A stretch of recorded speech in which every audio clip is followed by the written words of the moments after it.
Capítulo 4 da Lei de Reprodução.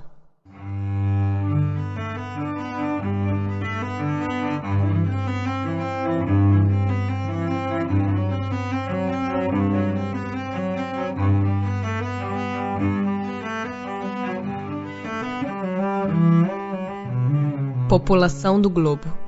É lei da natureza a reprodução dos seres vivos? Evidentemente. Sem a reprodução, o mundo corporal pereceria. Indo sempre a população na progressão crescente que vemos, chegará tempo em que seja excessiva na Terra? Não. Deus a isso provê e mantém sempre o equilíbrio. Ele coisa alguma inútil faz. O homem que apenas vê um canto do quadro da natureza não pode julgar da harmonia do conjunto. Sucessão e aperfeiçoamento das raças. Há, neste momento, raças humanas que evidentemente decrescem. Virá momento em que terão desaparecido da Terra? Assim acontecerá de fato. É que outras lhes terão tomado lugar, como outras um dia tomarão o da vossa. Os homens atuais formam uma criação nova ou são descendentes aperfeiçoados dos seres primitivos? São os mesmos espíritos que voltaram para se aperfeiçoar em novos corpos, mas que ainda estão longe da perfeição. Assim, a atual raça humana, que pelo seu crescimento tende a invadir toda a Terra e a substituir as raças que se extinguem, terá sua fase de decrescimento e de desaparição. Irão substituí-la outras raças mais aperfeiçoadas, que descenderão da atual, como os homens civilizados de hoje descendem dos seres brutos e selvagens dos tempos primitivos. Do ponto de vista físico, são de criação especial os corpos da raça atual?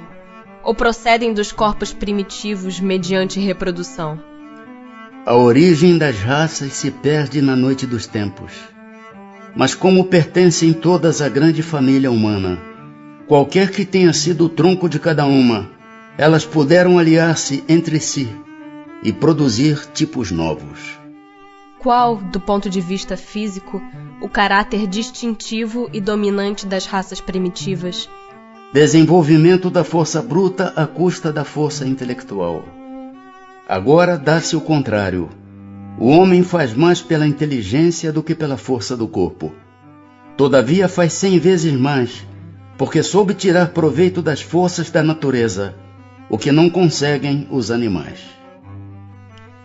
Será contrário à lei da natureza o aperfeiçoamento das raças animais e vegetais pela ciência?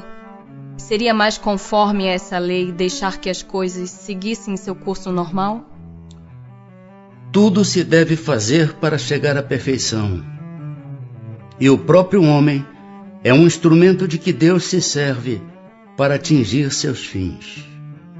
Sendo a perfeição a meta para que tende a natureza, favorecer essa perfeição é corresponder às vistas de Deus. Mas geralmente, os esforços que o homem emprega para conseguir a melhoria das raças nascem de um sentimento pessoal e não objetivam senão o acréscimo de seus gozos. Isto não lhe diminui o mérito? Que importa seja nulo o seu merecimento, desde que o progresso se realize. Cabe-lhe tornar meritório, pela intenção, o seu trabalho. Demais, mediante esse trabalho, ele exercita e desenvolve a inteligência, e sob este aspecto é que maior proveito tira. Obstáculos à reprodução. São contrários à lei da natureza as leis e os costumes humanos que têm por fim ou por efeito criar obstáculos à reprodução? Tudo o que embaraça a natureza em sua marcha é contrário à lei geral. Entretanto, há espécies de seres vivos, animais e plantas, cuja reprodução indefinida seria nociva a outras espécies e das quais o próprio homem acabaria por ser vítima. Pratica ele ato repreensível impedindo essa reprodução? Deus concedeu ao homem sobre todos os seres vivos, um poder de que ele deve usar sem abusar.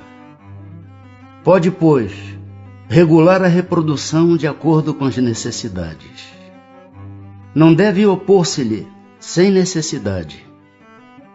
A ação inteligente do homem é um contrapeso que Deus dispôs para restabelecer o equilíbrio entre as forças da natureza. E é ainda isso que o distingue dos animais, porque ele trabalha com conhecimento de causa. Mas os mesmos animais também concorrem para a existência desse equilíbrio, porquanto o instinto de destruição que lhes foi dado faz com que, provendo a própria conservação, impedem ao desenvolvimento excessivo, talvez perigoso, das espécies animais e vegetais de que se alimentam. Que se deve pensar dos usos cujo efeito consiste em obstar a reprodução para a satisfação da sensualidade. Isso prova a predominância do corpo sobre a alma, e quanto o homem é material. Casamento e celibato. Será contrário à lei da natureza o casamento? Isto é, a união permanente de dois seres? É um progresso na marcha da humanidade. Que efeito teria sobre a sociedade humana a abolição do casamento? Seria uma regressão à vida dos animais. Está na lei da natureza ou somente na lei humana a indissolubilidade absoluta do casamento? É uma lei humana muito contrária à da natureza. Mas os homens podem modificar suas leis. Só as da natureza são imutáveis. O celibato voluntário representa um estado de perfeição meritório aos olhos de Deus? Não, e os que assim vivem por egoísmo desagradam a Deus e enganam o mundo. Da parte de certas pessoas, o celibato não será um sacrifício que fazem com o fim de se votarem de modo mais completo ao serviço da humanidade? Isso é muito diferente. Eu disse por egoísmo.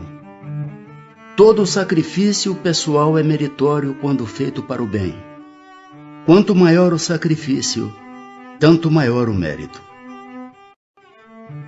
Poligamia.